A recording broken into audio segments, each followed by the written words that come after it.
All right, everyone, get ready because today we are going deep on a concept, a concept that's been around forever, sovereignty. Hmm. You want to really understand what it means, and we've got some sources to help us out.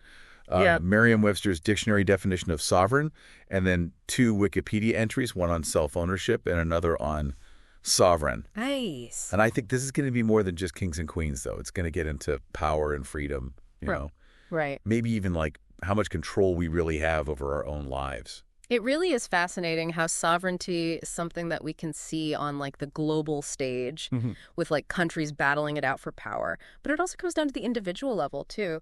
That personal struggle to control your own destiny, your own decisions. Oh, I like that. I like that a lot. That struggle, that wrestling with our own agency. Mm-hmm. So let's start with just the basics before we, get into the philosophical arm wrestling here. Yeah. Merriam-Webster says that sovereign can be both a noun and an adjective. It can. That's right. Okay. As a noun, it's often used to describe someone with supreme power. So your monarchs, emperors, rulers. Right. But kind of a fun fact, it can also refer to a specific gold coin from the UK. A gold coin. Okay, maybe we each get one if we make it through this deep dive, huh? Right.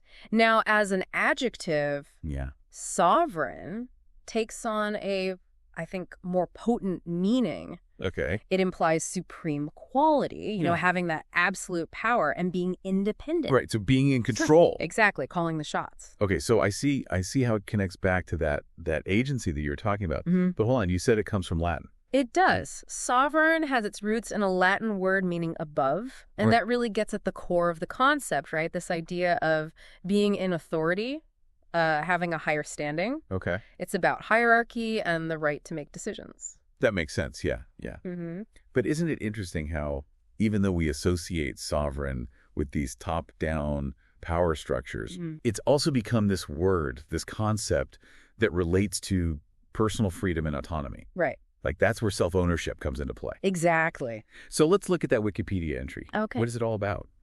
Well, self-ownership is a fascinating concept, but it can be a bit of a philosophical rabbit hole. Okay. It's this idea that you have inherent rights over your own body, your life, and your choices, Okay. It's about bodily autonomy, freedom of thought, making your own decisions, choosing your own path.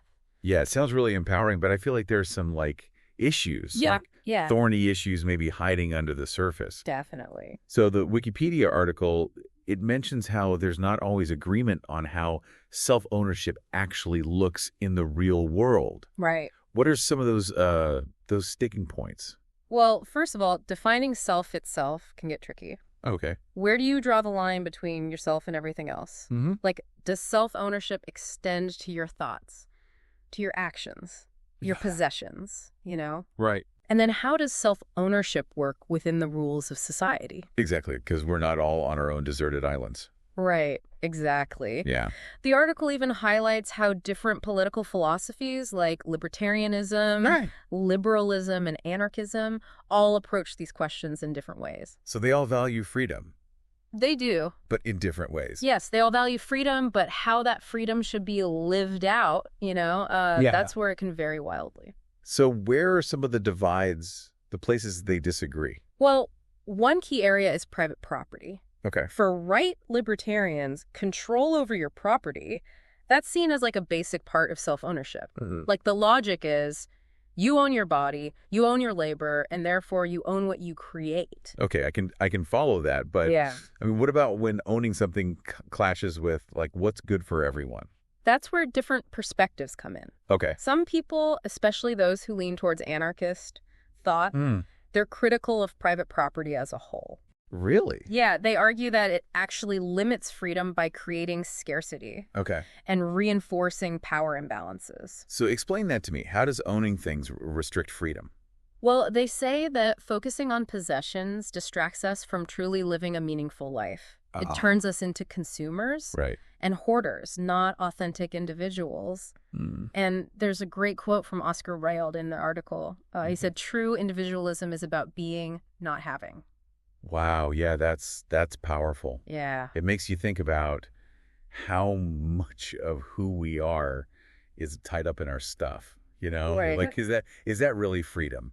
Exactly, and it goes beyond material things. Mhm. The article brings up this concept of wage slavery, Okay. which is like the feeling of being trapped, needing to work for someone else just to survive. Right. And it asks, does that violate self-ownership? Mm. Because it limits our choices and makes us serve someone else. Yeah, that's a good question. Yeah, it sparks a lot of debate.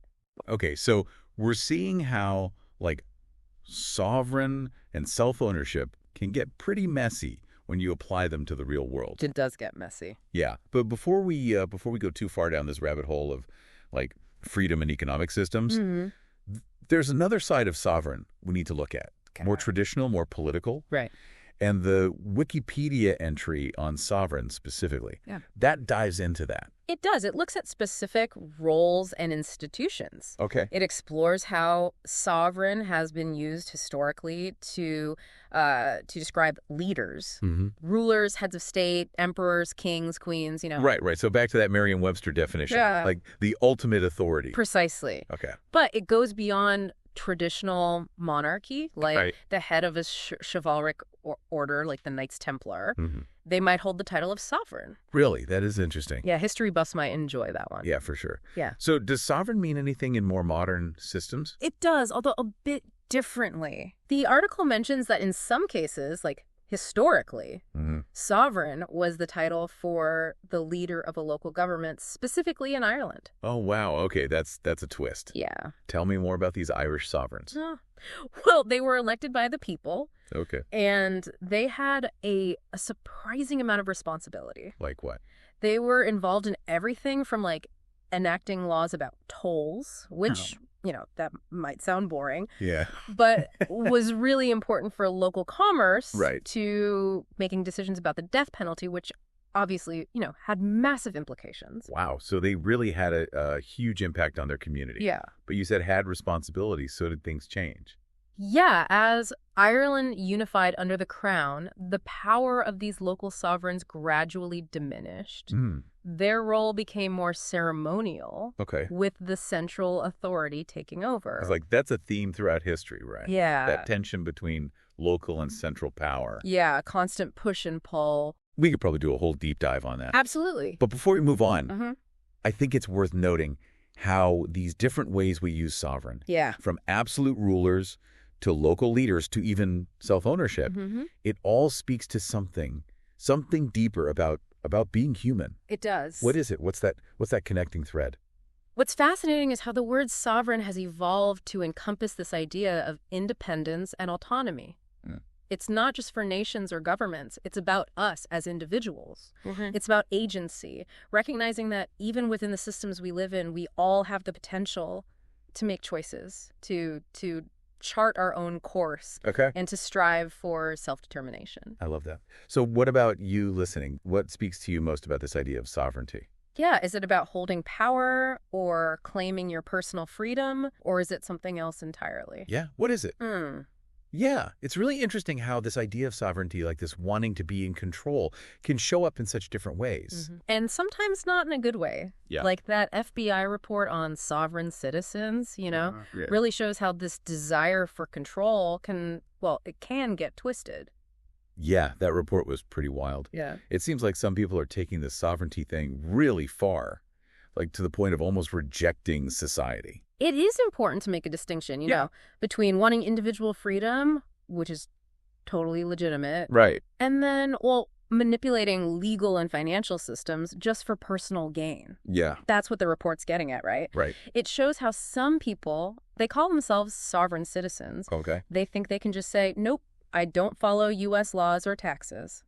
Really? Yeah, they basically see the government as, like, illegitimate, not having any real authority. So they're just making up their own rules Basically, yeah. and expecting everyone else to go along with it. Exactly. Oh, yeah. They use all this pseudo-legal jargon, conspiracy theories, even fake documents to try to justify what they're doing. Like what kind of things? They claim to have, like, these secret treasury accounts Okay. or hidden birth certificates that exempt them from laws. Huh.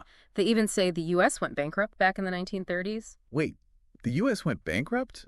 I don't remember learning about that in school. Right. That's a common thing they say. The idea is that when the U.S. left the gold standard in 1933, Okay. it meant the government went broke, but Yeah. that's not how economies work. Right. The U.S. dollar is backed by the full faith and credit of the U.S. government, Okay. not by, a pile of gold. All right. Good to know. Glad we cleared that up. Mm-hmm. But back to these sovereign citizens. Yeah. Like, what are they actually doing to get around the system? Well, the report lists a bunch of things. Okay. Filing fake liens against government officials, Wow. creating their own money, Mm-hmm. fake ideas, things like that. Sovereign Liberty dollars. Sounds like something from a movie. Right. But it shows how things can get real. Yeah. It can be really harmful. Right. This stuff often involves fraud, evading taxes, Right. and it can even lead to violence. That gets two. Law enforcement. Oh, wow. Yeah, that's the scary part. Yeah. It's one thing to, talk philosophy Mm-hmm. like we're doing about self-ownership and rights. Right. But when it leads to hurting others or messing with how society actually works, Yeah. that's a problem. Exactly. It's a dangerous line. Yeah. When these messed up ideas about sovereignty are used to justify crime, to justify hurting people, No. it undermines the real pursuit of freedom, Right. and it just creates more distrust and conflict. It's really important to remember that these sovereign citizen groups are like on the fringe. Yeah, they're a very small group. Yeah, they don't represent what most people think about sovereignty, Right, in exactly. political theory or even in those personal empowerment movements. Absolutely. We got to separate, legitimate discussions about rights and autonomy Mhm. from what these groups are doing, which is illegal and often really harmful. Right. Real sovereignty, whether it's a country or a person, Yeah. it should always be based on ethics, respecting the law, Mhm. and caring about other people. That's a good point. It brings us back to the listener Yeah. and them figuring out their own personal sovereignty. Exactly. This deep dive has been, well, Our journey. it has, from dictionary definitions Mm-hmm. to philosophy Mm-hmm. to real-world examples of how sovereignty can be, well, it can be both good and bad. It can be empowering, but it can also be destructive. So as we wrap this up, I Yeah. want you listening to really think about what sovereignty means for you personally. Yeah, in your own life. Like, where in your life do you feel the most and least sovereign? That's a good one. Where do you feel in control? Yeah. And where do you feel, I don't know, held back? Limited, yeah. Yeah. And how can you, build a stronger sense of sovereignty in your own life in a way that fits with your values and your goals? And how you want to live your life. That's a lot to think about. It is. But hey, we've given you plenty to chew on, right? We have. And remember, sovereignty isn't just a word. No. It's a way of being. It's a journey. It is. And it's a journey worth taking. Absolutely. All right, before we go. Oh, one last thought. Okay. If you were to write your own, like a personal declaration of sovereignty, what would it say? Oh, I like that. What freedoms would you claim for yourself? What would you be responsible for? Yeah, and how would you use that sovereignty, to make a difference? Ooh, good questions. Yeah, something to ponder. That's a really cool idea, actually, to write a personal declaration of sovereignty. Yeah, it's like a way to really think about what you stand for. What's important to you, like where you draw the line. Yeah, it's like you said, taking ownership. Mm-hmm. Even when there's so much, pushing and pulling you in different directions. Exactly. It's about making conscious choices. Right. And it's not just about like demanding your rights, No, it's not just about that. It's also realizing that freedom comes with responsibility. Absolutely. You can't have one without the other. So it's about using your agency, your power Mm-hmm. to do good. Yeah, to make a positive impact, both in your own life and for others. Maybe that's the real test of sovereignty. I think you're right. Not just saying I'm independent, Mm-hmm. but living that independence in a way that's wise and caring. Yeah, I like that. So we've explored how this idea of sovereign, it's changed over time.